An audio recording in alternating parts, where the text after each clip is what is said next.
Good afternoon, everyone. I'm MMessier, and I chose to do my senior project on physical therapy.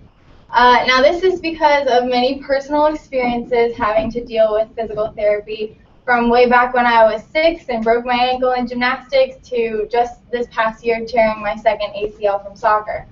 So I've always been constantly surrounded with it, and it's had such a big impact on my life in such a positive way. And I've always really looked up to all the people that have helped me get back to the game that I love. And they've just done an amazing job, and I see it happening all the time, even just with trainers. Like here at the school, Sarah Miles, she helps all of our athletes get back to their full playing level. And so I've always had a passion for it. I've always wanted to be a physical therapist ever since I was little, just because their main job is to help people feel better, and they get that personal connection all the time. So I'm mostly used to dealing with physical therapy on the athletic side of things. Athletes always getting injured, but for my community service, I ended up going to Envoy at the Village, which is a nursing home. It's here in Fork Union. Some of you may know it. I know SGA has gone and volunteered there before. I was hoping to do more physical therapy there than I did, but I was still able to work with patients or residents and help them with arthritis exercises and just the little things that make their daily lives so much easier and less pain-free. I also was able to just sit and eat with them, which was really just rewarding, speaking with that older generation who has so much wisdom to pass down to us young people who think we know it all. And I actually met someone who was a former veteran, and he was a policeman in Tahiti, and he was really interested in my future with the military, which is similar to his. So there wasn't as much physical therapy there as I had hoped, but for my internship, I went to Spectrum Therapy, and this is my mentor, Jody Stellern. And Spectrum Therapy is here at the lake, so it wasn't a far drive for me like Sarah's. But this was completely physical therapy, a bit younger than the residents at Envoy, but still older than what I'm used to because I went during the school day, so no kids were there. Luckily, I was able to sit in on every single one of her appointments the entire day, and the patients were great. They let me do exactly what she was doing. I was able to feel where problems were at, and the best thing that I got to do was I got to help realign someone's hips, which I thought that's not possible with just physical therapy in one visit. That has to take surgery. But no, she proved me wrong. The guy that we were working on, kind of an old bird, he was a veteran as well. He said he didn't want to come. His wife made him come because he was having lower back problems, hip pain. So she said, all right, how about you walk down and walk back for us? And she said, okay, Maddie, do you see anything like off in his step? I said, yeah, he's kind of got a pimp lip going on. And so she was like, all right, that's what we're going to try and fix. So we went back into a back room and had him lay down on a table, and he put one of his legs up and had one down, and we took this big like bamboo looking bar and we put it underneath his bent leg, and she had me do this completely on my own. She told me what to do. I didn't think I was going to be strong enough to do it, but I had to push one way while he was pushing another, and we did that for about 15 seconds, 3 times. And so she said, okay, stand up, and I was like, are you kidding, Jody? That didn't do anything.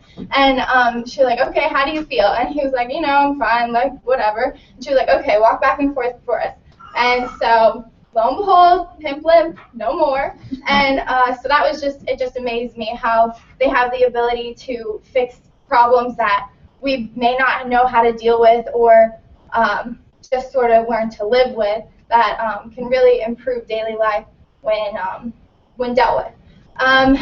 During my internship there, or like a little before it, I came up with my research question, which is, are those graduating with direct access abilities more qualified than those without? Now, direct access is new in the field of physical therapy. Chiropractors went through gaining direct access about 20 years ago.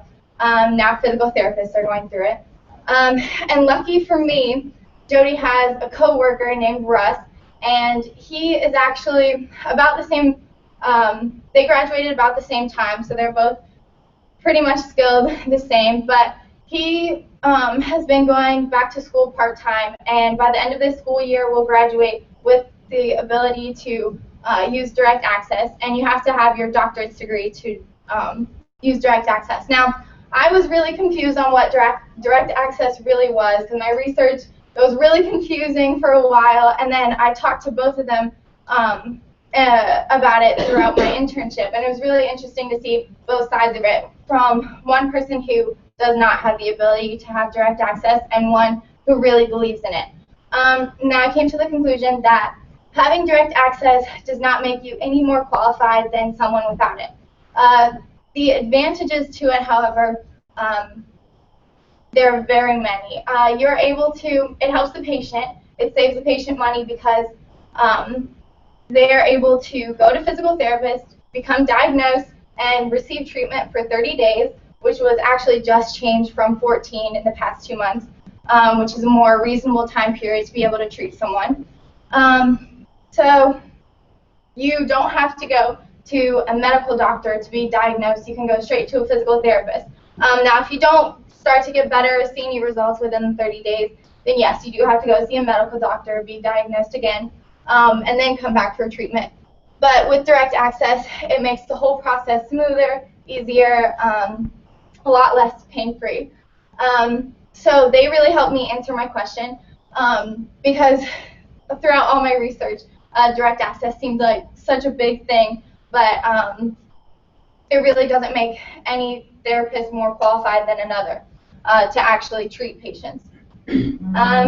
Now, physical therapy isn't just about the recovering or rehabilitation after surgery or after an injury. It's also about preventing injuries, and that's where I wanted to go with my legacy. So I worked with Lindsay, or I talked with Lindsay Strader, and she works at the University of Virginia Exercise and Sports Injury Lab. So she studies people post-injury and comes up with protocols to use pre-injury so that hopefully they don't occur. She focuses specifically on ACL surgeries and injuries. So, and ACL tears have almost become an epidemic in this school, it seems like. Many of our friends have had ACL tears recently. I myself have had them.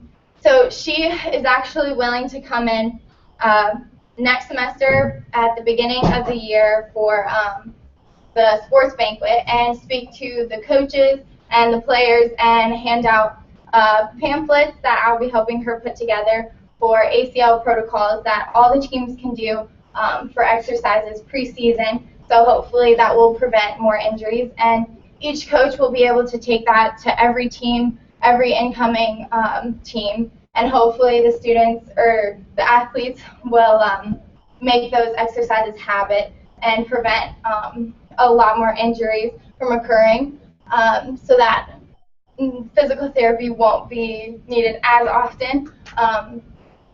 So yeah, and physical therapy has always been what I wanted to do, but I decided that I no longer want to do that since I found a passion for the Air Force, and I want to go there and be a pilot after flight school, after college, where I will be attending Virginia Military Institute. But I won't be without physical therapy because I'm still going to play soccer. So I'm sure I'll be in the trainer's room all the time, getting treatment. And but I will be studying international studies and politics, which is completely different from what I was planning on majoring in, biology for physical therapy. But I'm really excited to see what that path holds for me. And my advice is to follow our advice. We listen to seniors every year since freshman year, and we hear their advice: don't procrastinate, don't do this, don't do that. And we listen and we're like, okay, cool. And then we think we have our own way of doing it. But really, honestly, listen to us, because we're not just saying this because we have to. But we do mean, like, start early, and then you have cushion room for if you make a mistake or if something falls through, or if you even just want to change your topic. And also take Miss Esch's advice. She's always there to help you.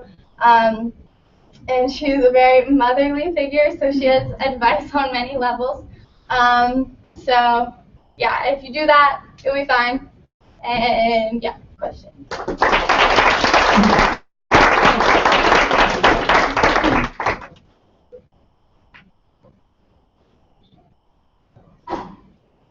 Ned? Okay. Can I ask a late question? Yeah.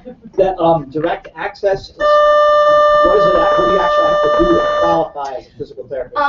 To be able to make use of direct access, you have to have your doctorate's degree, and now that's it's a requirement for graduating with your physical therapist degree. You now have to get your doctorates.